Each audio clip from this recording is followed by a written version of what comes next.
इनके पिताजी घर पे ही बैठे रहते हैं तो कुछ काम नहीं करते हैं, तो इनके घर का जो जीवन यापन है वो कैसे चलता है, क्या करते हैं। तो फ्रेंड ने बताया कि नहीं, मेरे पिताजी ट्रेडर हैं, इन्वेस्टर हैं, तो ये स्टॉक्स मार्केट से पैसा बनाते थे। रात में मैं नौकरी करता था, सुबह मैं कॉलेज जाता था और कॉलेज करने आने के बाद में फिर जो समय बचता था वहाँ पे मैं ट्रेडिंग के छोटे छोटे चीज़ें सीखता था। देखिए, जब हम कहीं पे जॉब करते हैं ना, तो हमारे पेरेंट्स हैं हमसे उम्मीद बना के बैठे रहते हैं कि हाँ, बच्चा जॉब कर रहा है तो कभी पैसे की ज़रूरत पड़ेगी तो पैसा आएगा। लेकिन हम तो यहाँ पे ट्रेडिंग करके सारा पैसा वो गंवाते जा रहे थे। रिटेल यहीं पे गलती करता है, तो ये सोचते रहता है कि नहीं, मुझे आज प्रॉफिट में ही क्लोज करना है। स्टॉक्स मार्केट में पैसा तभी बनता है जब आप प्रॉफिट के पैसे दाव पे लगाते हो। और वो जो मेरी वाइफ ने सपोर्ट किया, शायद उसी की वजह से अपने करियर के सबसे अच्छे दौर में मैं यहाँ पे खड़ा हुआ हूँ।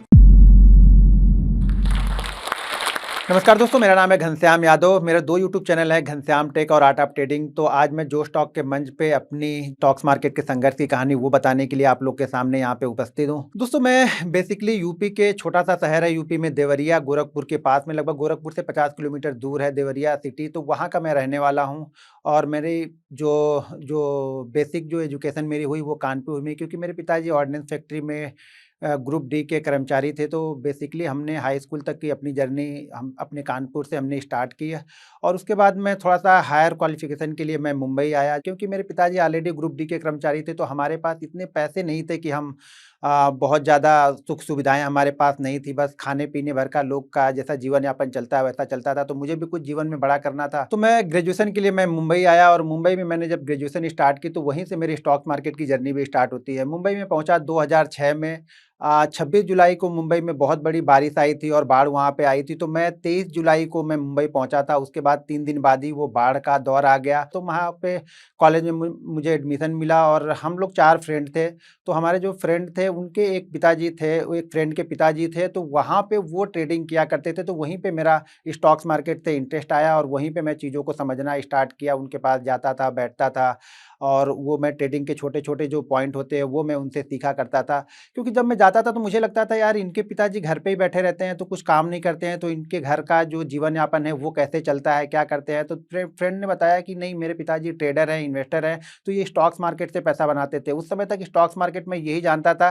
स्टॉक्स मार्केट हम न्यूज़ में देखा करते थे, black Monday, black Friday, black Tuesday, यानी स्टॉक्स मार्केट जब बहुत तेज़ी से गिरता था तभी न्यूज़ में आता था और तभी हम लोग वो छोटे-छोटे पॉइंट पढ़ते थे कि नहीं, स्टॉक्स मार्केट बहुत खराब है, स्टॉक मार्केट में नहीं जाना चाहिए, स्टॉक्स मार्केट जुआ है। तो मैंने एक चीज़ें वहाँ से सीखी कि हर वो चीज़ जुआ है जिसको हम जानते नहीं हैं। अगर हम कोई चीज़ जानते हैं, करते हैं, तो वो हमारे लिए जुआ नहीं है। अगर हमें मान लीजिए, अगर हमें तैरना नहीं आता है और अगर हम पानी में कूद गए तो वो हमारे लिए जुआ है। लेकिन अगर हमें तैरना आता है तो हम कैसे भी पानी में जाएँ, हम तैर के निकल जाएँगे। लेकिन हमें वो गुण आने चाहिए।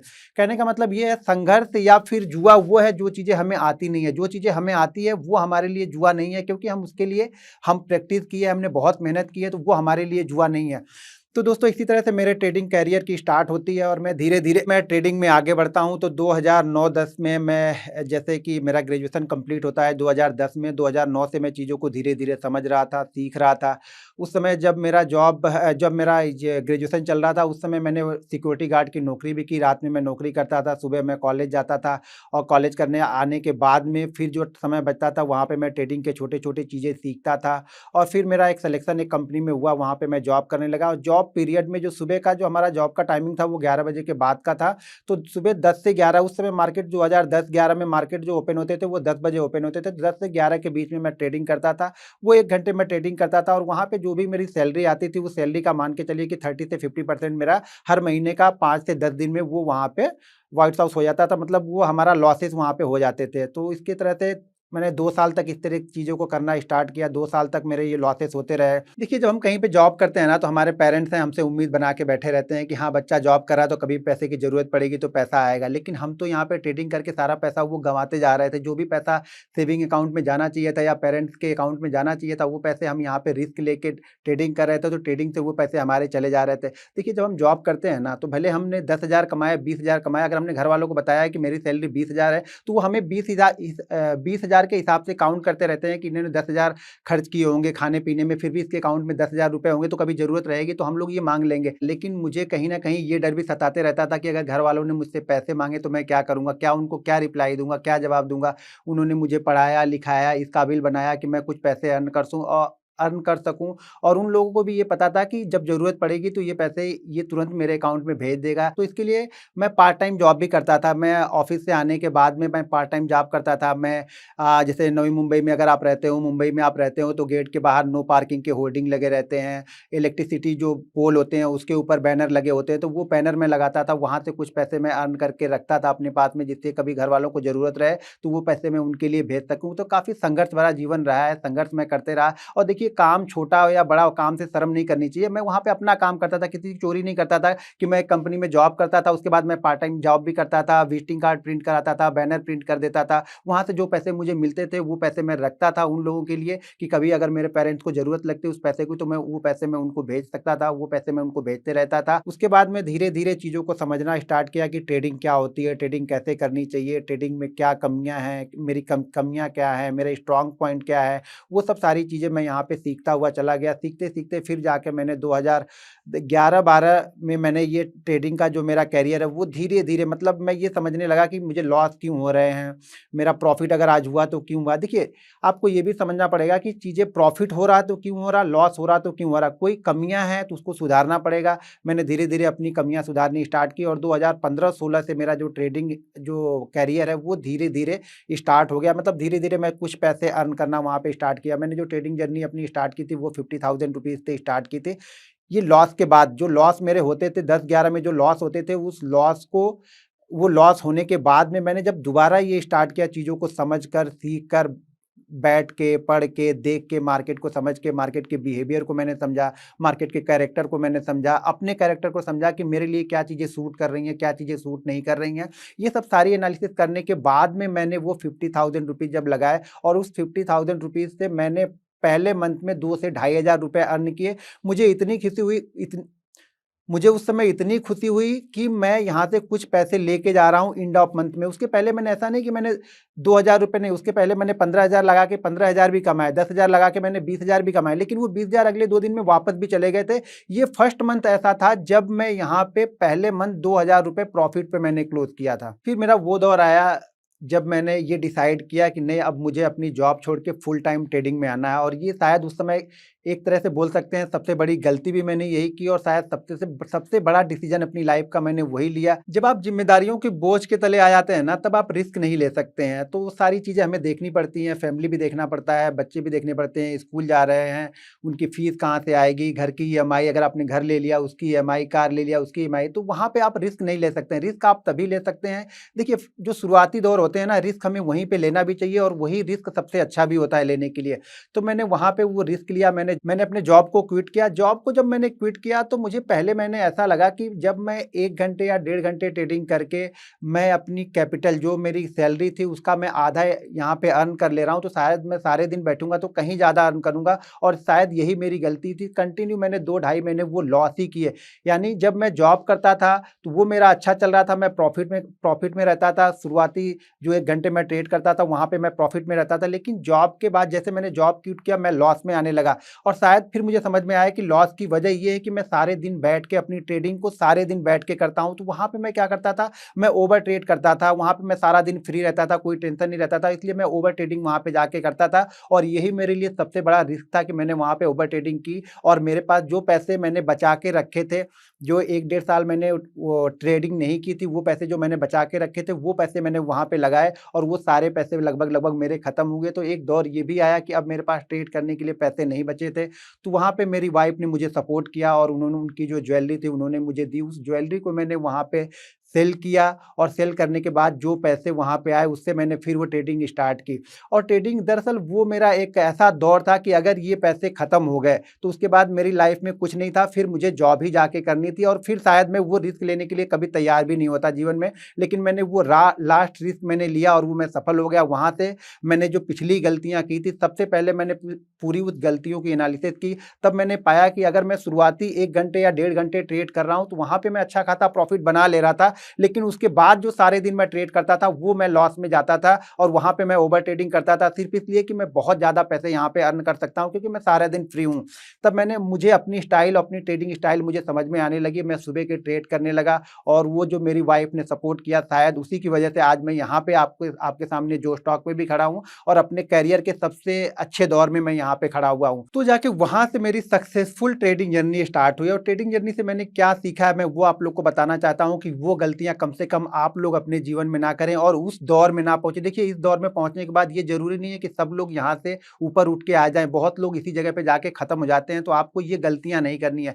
सबसे पहली चीजें तो आपको ये डिसाइड करके बैठना है कि आप रिस्क कितना लें। देखिए प्रॉफिट कितना होगा ये छोड़ दीजिए, आपको पहले अपना रिस्क डिसाइड करना पड़ेगा कि आप रिस्क कितना लेना चाहते हो। सबसे जो जरूरी चीज है स्टॉक मार्केट में वो है रिस्क का मैनेजमेंट, कि आपको रिस्क को मैनेज करके ही चलना है। देखिए एक बार पैसे खत्म हो गए ना, अगर आपके पास पैसे का बैकअप नहीं है तो जीवन में कभी उठ नहीं पाओगे। और दूसरी चीज स्टॉक्स मार्केट में पैसा तभी बनता है जब आप प्रॉफिट के पैसे दाव पे लगाते हो, तब यहाँ पे पैसा बनता है। कैपिटल से पैसा नहीं बनता। कैपिटल से हम सीखते हैं, समझते हैं, धीरे धीरे अपने कॉन्फिडेंस को बिल्ड करते हैं। जब आपका कॉन्फिडेंस बढ़ेगा, आपका सेटअप आपको समझ में आएगा, आपको अपना कैरेक्टर, मार्केट का कैरेक्टर, ये सब सारी चीजें समझ में आती है ना, तब जाके आप एक सक्सेसफुल ट्रेडर बनते हो। तो अगर आपको स्टॉक्स मार्केट से कुछ चीजें सीखनी है जो मैं आपको बता सकता हूं कि ये चीजें आपको नहीं करनी चाहिए, तो सबसे पहला काम आपको ये करना है कि कभी भी आपको ओवर ट्रेडिंग नहीं करनी है। ओवर ट्रेडिंग का दो कंडीशन होती है ओवर ट्रेडिंग की। एक तो ओवर ट्रेडिंग ये होती है कि मान लीजिए हमारे अकाउंट में 50,000 है, मैंने मार्जिन ले लेके उसको 2.5 लाख का ट्रेड किया, ये ओवर ट्रेडिंग हो गई। दूसरी ओवर ट्रेडिंग ये होती है कि अगर हम हर दिन 100 क्वांटिटी से ट्रेड करें, मान लीजिए 100 क्वांटिटी का मतलब ये हो गया कि हमने 10,000 रुपए लिए, 10,000 रुपए में जितने स्टॉक्स आ रहे उतने ही खरीदें। ऐसा होता है किसी दिन हम 10,000 का लेते हैं, किसी दिन हम 20,000 का लेते हैं, किसी दिन हम 50,000 का लेते हैं। तो ये हमारी सबसे बड़ी गलती होती है। मान लीजिए हमने 10,000 पे तो हमने 2 दिन प्रॉफिट किया, लेकिन 50,000 पे हमने एक ही दिन लॉस कर दिया, तो हमारा 2 दिन का प्रॉफिट भी किया और यहाँ से घर से भी हमारे पास पैसे चले गए। तो ये चीजें ध्यान रखिएगा। दूसरी चीज है प्रॉफिट पे रिस्क लीजिए। देखिए अगर आपने मान लीजिए आज के दिन में आपने 2,000 रुपए कमा लिए, तो कोशिश कीजिए कि इस 2,000 रुपए में से मैं कम से कम यहाँ पे 1,500 रुपए घर लेके जाऊं और इस 500 के ऊपर मैं रिस्क लेके सारे ट्रेड करूंगा। जब आप इस तरह से ट्रेडिंग करते हैं ना, तब आप एक प्रॉफिटेबल ट्रेडर बनते हैं। पूरे प्रॉफिट को दाव पे लगा के अगर आप ट्रेड करेंगे ना, तो यहाँ पे पैसा बनने वाला नहीं है। दूसरी चीजें, हमेशा एक चीजें ध्यान रखिए कि ये मार्केट है, ये किसी भी दिन, देखिए हमारे दिमाग में क्या होता है ना, किसी दिन जब हम गलतियां करते हैं ना, तो गलतियों के ऊपर गलतियां होती रहती हैं। तो अगर गलती से लॉस हो गया, मान लीजिए पहला ट्रेड आपका लॉस हो गया, सेकंड ट्रेड आप ले सकते हैं अपने रिस्क के अंदर में, अगर है तो सेकंड ट्रेड ले सकते हैं। लेकिन ओवर ट्रेडिंग या फिर जबरदस्ती यहाँ पे ट्रेड मत कीजिए कि नहीं आज लॉस हो गया तो मैं प्रॉफिट ही लेके जाऊंगा। ये सबसे बड़ी दिक्कत है। रिटेल यहीं पे गलती करता है, तो ये सोचते रहता है कि नहीं मुझे आज प्रॉफिट में ही क्लोज करना है। ध्यान रखिएगा, जबरदस्ती करने से मार्केट आपको पैसा नहीं देगा। एक बार लॉस हो गया तो एक्सेप्ट कर लीजिए, हंसी खुशी से जो लॉस हो रहा है उसको मार्केट को दे दीजिए। मार्केट शायद अगले दिन उससे अच्छा दौर लेके आएगा आपके लिए। लेकिन हम आज ही अगर पूरी कैपिटल खत्म कर लेंगे ना, तो मार्केट कल कितना भी अच्छा होगा, आपको यहाँ पे पैसा नहीं बनेगा। तो ये गलतियां आप जीवन में कभी मत कीजिए। रिस्क समझिए अपना, रिस्क कितना ले सकते हैं। हर इंसान की रिस्क कैपेसिटी अलग होती है। शायद मैं 50 लाख का रिस्क ले लूं, अगले दिन उसी तरह से खड़ा रहूंगा।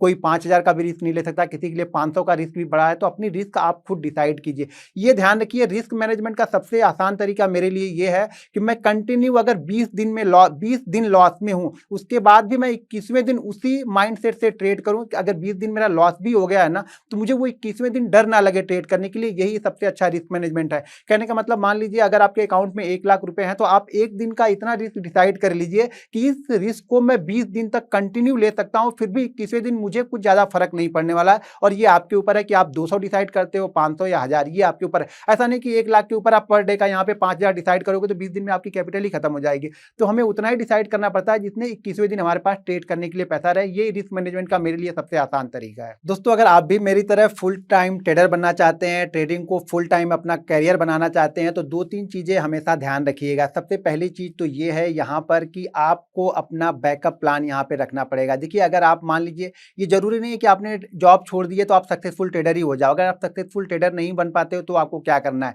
सबसे पहली चीज तो ये ध्यान रखना है कि अगर आप ट्रेडिंग छोड़ रहे हो तो ये पहले देख लो अपने ट्रेडिंग हिस्ट्री से, अपने ट्रेडिंग कैरियर से, जो पीछे आपने ट्रेडिंग की है उससे पहले ये देख लो कि मैं प्रॉफिटेबल हूँ या नहीं हूँ। अगर आप कंटिन्यू 1 साल या 1.5 साल प्रॉफिटेबल हो और जो आपकी सैलरी मिलती है कम से कम उस सैलरी सैलरी का 50% भी आप अर्न कर रहे हो, लेकिन 1.5 साल, ध्यान रखिएगा 1.5 साल से कम आपका नहीं होना चाहिए। मैंने बहुत प्रैक्टिस की, उसके बाद मैंने जॉब को छोड़ा, तो आप भी कम से कम 1.5 साल तक प्रॉफिट में होने चाहिए। एंड ऑफ मंथ आप एवरी मंथ प्रॉफिट में होने चाहिए, तभी आप जाके अपने ट्रेडिंग कैरियर बनाइए, अपने जॉब को क्विट कीजिए। दूसरी चीज़ें ये कि कम से कम 2 साल का बैकअप पैसा आपके पास होना चाहिए, कि जिससे फैमिली के खर्चे, बच्चों के अगर स्कूल जाते हो तो वो बैकअप प्लान आपके पास होना चाहिए कि उससे इफेक्ट ना आए। तीसरी चीज़ ये ध्यान रखिएगा, कभी भी लोन लेकर के आप ट्रेडिंग मत कीजिएगा कि फ्रेंड से लोन ले लिया या फिर बैंक से लोन ले लिया, क्योंकि अगर आप लोन ले लेंगे ना तो फिर आप ट्रेडर जीवन में कभी नहीं बन पाएंगे। वो इंटरेस्ट का जो इसका इंटरेस्ट आएगा, उसका ईएमआई आएगा, उसका टेंशन आपको यहाँ पे ओवर ट्रेडिंग करने के लिए मजबूर कर देगा। तो ये चीज़ें हमेशा ध्यान में रखिएगा। अगर ट्रेडिंग कैरियर आप फुल टाइम चुनना चाहते हैं तो मेरी ये 2-3 बातों का हमेशा ध्यान में रखिएगा, और फाइनेंशियल बैकग्राउंड भी अपना देख लीजिएगा,